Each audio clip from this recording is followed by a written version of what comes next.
Halo, assalamualaikum. Kembali lagi dengan saya Wijaya. Pada video kali ini saya akan unboxing dan first impresi ya dari sebuah smartwatch yang dibanderol dengan harga yang cukup murah, hanya di bawah Rp300.000, tapi memiliki build quality yang cukup bagus, teman-teman. Ini adalah Z83 Max, sebuah smartwatch yang saya temukan di online shop. Seperti apa bentukan smartwatchnya? Apakah layak dibeli dengan harga 300.000? Seperti apa fitur-fitur yang ditawarkan? Mari kita unboxing. Check this out.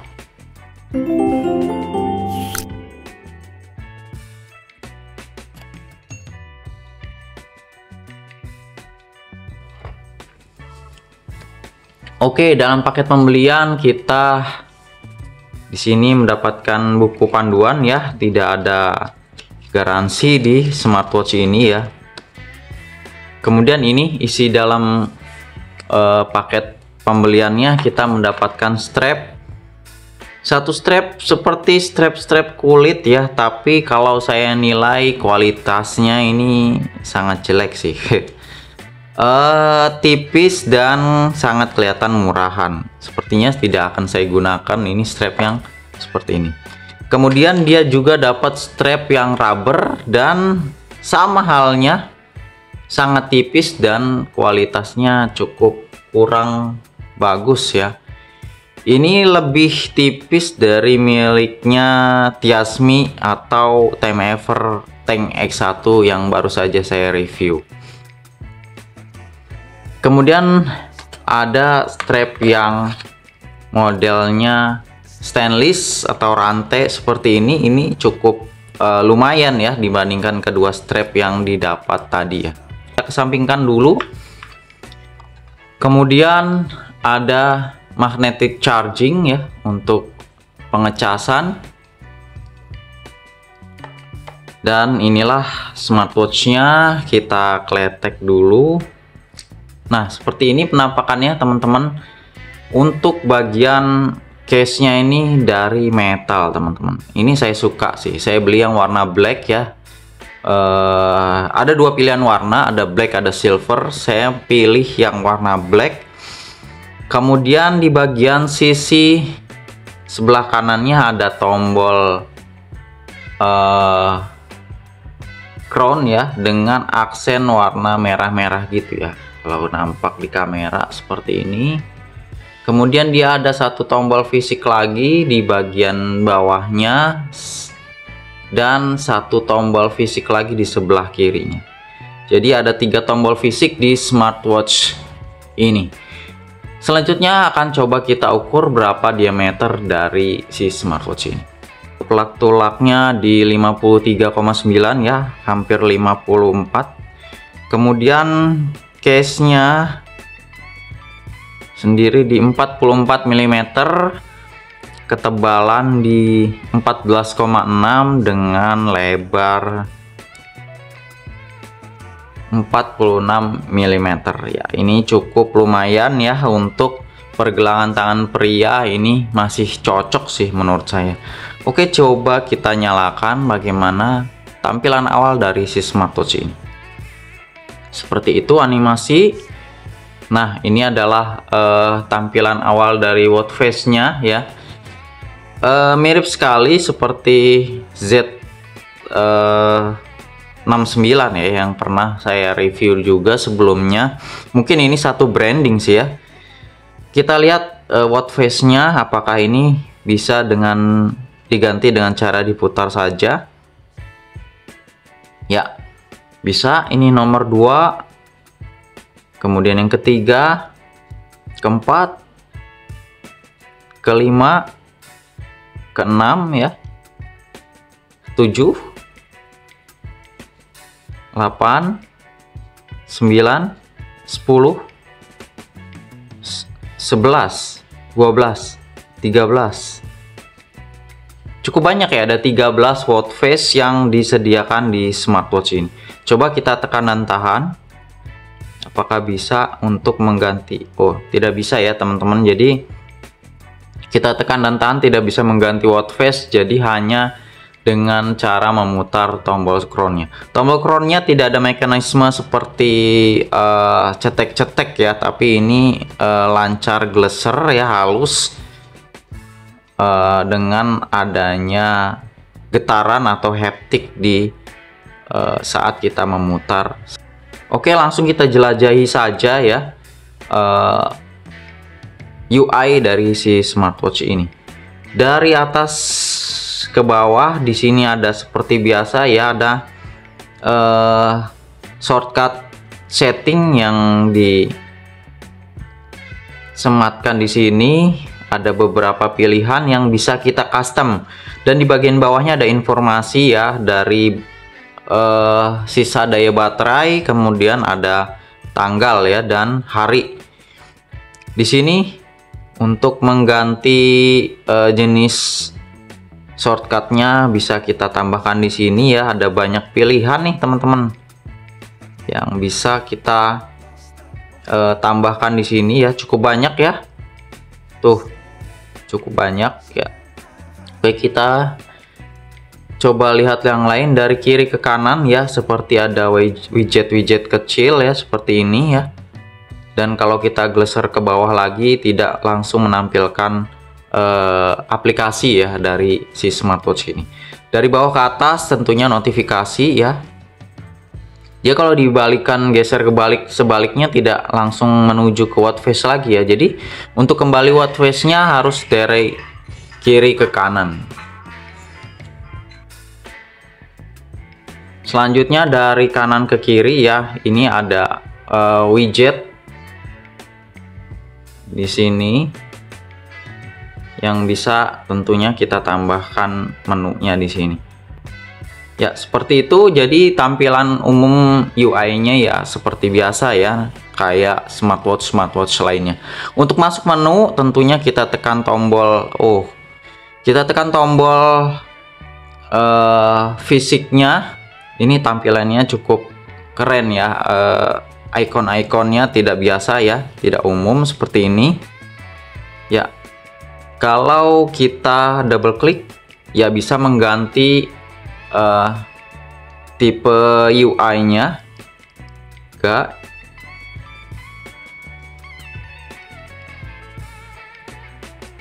lima pilihan UI yang ditawarkan di smartwatch ini. Kita hilangkan saja getarnya ya. Kalau kita klik di situ akan menghilangkan getaran di haptik di tombol crown-nya ini. Oke, untuk tombol bawahnya, ini untuk on off layar ya. Jadi yang di sebelah kanan bawah ini untuk menyalakan dan mematikan dari layarnya. Kemudian tombol sebelah atas ya masuk ke menu olahraga. Seperti itu. Kalau ditekan balik tidak masuk kembali ke watch face ya, seperti ini. Lalu kita coba lihat aplikasi apa saja yang ditawarkan di smartwatch ini. Kita ke yang list saja.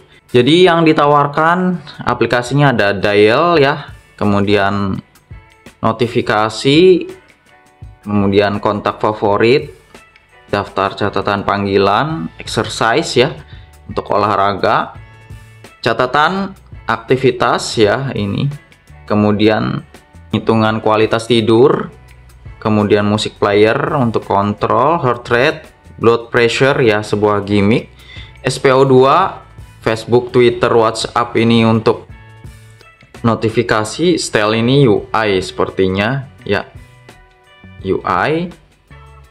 Kemudian ada Siri ya, ini bukan recording jadi ya, ini voice assistant ya seperti itu.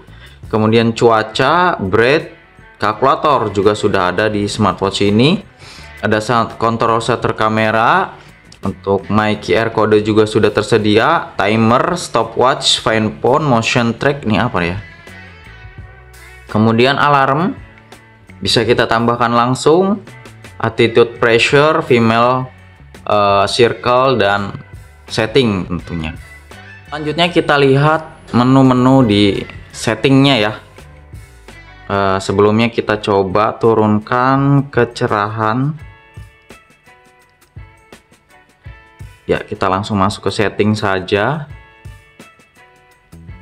Nah, brightness-nya seperti biasa ya, harus kita atur secara manual karena belum memiliki auto brightness. Untuk bagian screen-nya sendiri ini belum bertipe AMOLED ya, masih screen tipe IPS.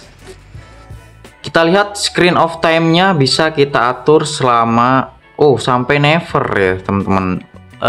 Sama seperti miliknya iBro ya, kalau saya tidak salah ingat. Ada never itu mungkin hanya meredupkan dari tampilan watch face-nya saja. Terus ada Smart Island ya, yang seperti Dynamic Island. Kemudian constant on setting, ini sepertinya ada always on display ya. Bisa kita atur sampai 180 ya. 180 detik. Tidak bisa kita off kan, atau ada pilihannya nanti di toggle shortcut menu atau shortcut setting di atas ya. Oke, definition ya, gesture ini untuk raise to wake, gesture control. Ini jentik ya untuk mematikan alarm gitu ya, atau mengangkat telepon seluler. Vibration ya, ada 3 level. Do not disturb, ada passwordnya. Bahasanya kita bisa ganti bahasa Indonesia. Ya, ada pilihannya bahasa Indonesia. Teman-teman, ada pengaturan waktu secara manual ya. Jadi ini bisa digunakan untuk teman-teman yang belum memiliki smartphone. Ada NFC, sambungan ponsel untuk aplikasinya, kontak darurat, panggilan Bluetooth ya, bisa kita aktifkan di sini ya. Kemudian reset, hidupkan ulang dan matikan smartwatch ya, seperti itu saja. Sekarang kita lihat apakah dia sudah memiliki always on display. Nah, sepertinya ada pengaturannya di sini ya, untuk on off always on display. Apakah dia bisa mati dengan di backup? Yes, bisa mati. Kalau dalam posisi di backup mati, dia tidak menampilkan always on display-nya ya. Oke, sekarang coba kita pasangkan di pergelangan tangan saya 16 cm. Oke, jadi seperti ini penampakannya, benar ada always on display-nya ya. Saya menggunakan strap yang rubber ya. Ini kalau kalian pernah coba melihat ya, ada smartwatch dari Parlen, ini mirip-mirip sekali ya modelnya, cuma di sini dia tidak ada motif seperti ini ya. Saya juga memang kurang suka dari smartwatch ini tuh di bagian sini nih. Andai saja tidak ada ya, ini benar-benar mirip dengan miliknya Parlen. Kenapa saya putuskan untuk check out smartwatch ini? Karena ini mirip banget miliknya Parlen ya. Parlen dibanderol di harga 1 jutaan ya. Jadi saya coba mencari alternatif yang cukup mirip dengan harga yang cukup murah. Ini adalah pilihan terbaik menurut saya. Kita coba sinkronkan ke aplikasi AirDavid ya. Dia menggunakan aplikasi AirDavid sebagai penyandingannya. Di sini saya sudah install ya. Kita coba pairing dulu, apakah akan merubah juga dari sensitivitas dari si raise to wake-nya. Kita scan device.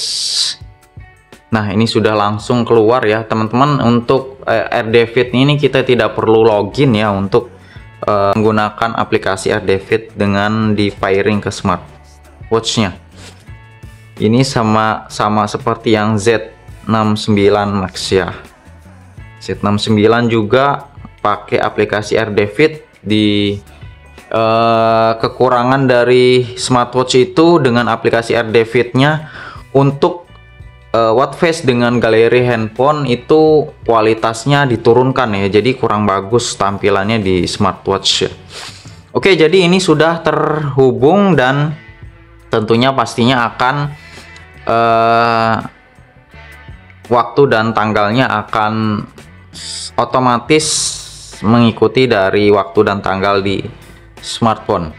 Apa saja yang bisa kita lihat informasinya? Ya, di sini ada sisa daya baterai, kemudian di sini ada watch face market ya. Notifikasi bisa kita aktifkan di sini ya. Kemudian di sini ada take foto, kemudian find device ya. Ya, ada drink reminder. Kita turunkan kecerahan ya. Kemudian ada reminder reminder mode nih apa ya? Oh, ini remindernya itu bisa getar saja, screen illumination, atau hanya screen illumination aja gitu ya. Ada berbagai pilihan pengingatnya. Oke, tingkatkan lagi dikit, agak redup. Kemudian clock reminder ya, di sini bisa kita tambahkan juga di aplikasinya, motion gesture ya. Oh, ini untuk press to wake-nya bisa kita aktifkan ya. Ada waktunya, makanya tadi ya press to wake-nya tidak berfungsi karena di sini waktunya belum diatur ya. Kita aktifkan all day. Kemudian screen illumination. Nah, ini teman-teman yang press to wake sepertinya ya, yang always on display, tapi bisa continuous nih. Coba kita aktifkan continuous. Heart rate monitoring juga bisa di all day ya, bisa kita atur. Kemudian blood glucose monitoring juga bisa kita atur waktunya. Do not update firmware, tidak ada ya. Wither untuk di sini ya, kita aktifkan. Kontak favorit, dan ini untuk NFC bisa kita tambahkan di sini ya. Sama mirip dengan yang punya Z69 ya. Oke, sekarang kita coba lihat si watch face-nya ya. Ini pilihan watch face-nya. Kalau saya perhatikan mirip dengan yang punyanya Eyebrow juga ya ini. Saya sih berharapnya ada watch face yang mirip dengan Parlon sih. Tapi kalau saya perhatikan sejauh ini belum ada ya. Walaupun ini ada beberapa yang cukup bagus juga yang saya perhatikan sampai sejauh ini. Cukup banyak ya pilihan watch face-nya yang ditawarkan di smartwatch ini. Dan ini semuanya gratis. Ya, benar. Gratis ya, cukup banyak yang model pointer, kemudian yang digital. Ya, ada juga yang tersangkut yang pointer di sini ya, cukup bagus ya. Yang digital ini beberapa yang saya lihat terlalu norak sih ya gambar-gambar ini. Dan yang paling saya bikin penasaran adalah yang bisa pakai galeri dari smartphone ya. Oke, kita lihat yang customize ya, sama benar dengan punya Z69 ya. Ada dua model, pointer dan digital. Hanya saja di model pointernya nih ada style scale-nya nih, keren nih. Coba kita pakaikan ya, seperti ini ya, mirip dengan punyanya Parlon. Apakah ini akan keren ya? Tidak usah ditambahkan catatan lainnya ya, seperti ini. Dan coba akan kita terapkan. Oke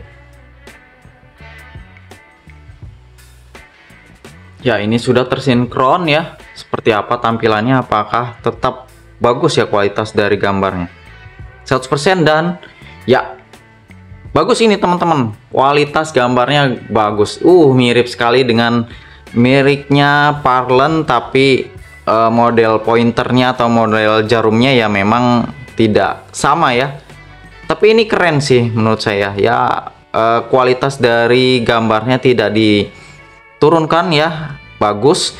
Dan sekarang saatnya kita coba untuk press to wake-nya ya. Tadi karena belum di pairing di aplikasi, jadi rest to wake-nya tidak aktif all day ya. Jadi di jam saat saya take video ini dia tidak aktif.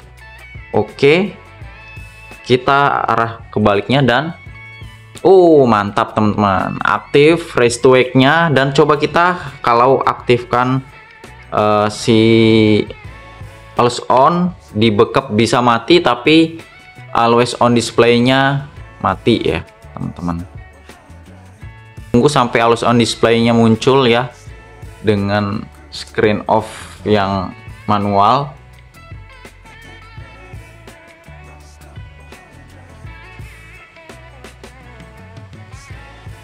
Ya teman-teman, nah kalau always on display-nya nyala, ini masih bisa rest to wake. Oke, keren. Untuk detiknya ya memang di kenapa detiknya mati ya? Ya, detiknya nih kok berhenti ya? Tidak kelihatan detik pergerakannya. Coba kita gulir. Nah, ini baru aktif ya. Jadi ada sedikit bug ya, kalau baru kita aktifkan atau kita pairing detiknya berhenti. Tapi ini tidak menyapu ya teman-teman untuk yang dari galeri smartphone. Nah, ini bisa menyapu ya kalau untuk yang jenis watch face lain. Ya, seperti itu saja. Mungkin first impresi dari smartwatch yang memiliki build quality yang menurut saya ini cukup keren sih ya, mirip sekali dengan Pearland. Jadi saya merasa perlu untuk mencari strapnya yang lebih oke ya, yang lebih keren supaya tampilannya akan lebih maksimal. Oke, mungkin demikian ya unboxing dan first impresi dari smartwatch Z8 3 Max ya. Nanti kalau teman-teman juga berminat dengan smartwatchnya, akan saya taruh linknya di deskripsi. Tunggu untuk full reviewnya. Kita akan melihat bagaimana penggunaan daily use dan ketahanan daya baterainya. Dan kalau kalian suka dengan videonya, silahkan klik like dan juga jangan lupa subscribe. Saya Wijaya pamit, sampai jumpa di video selanjutnya. Bye guys.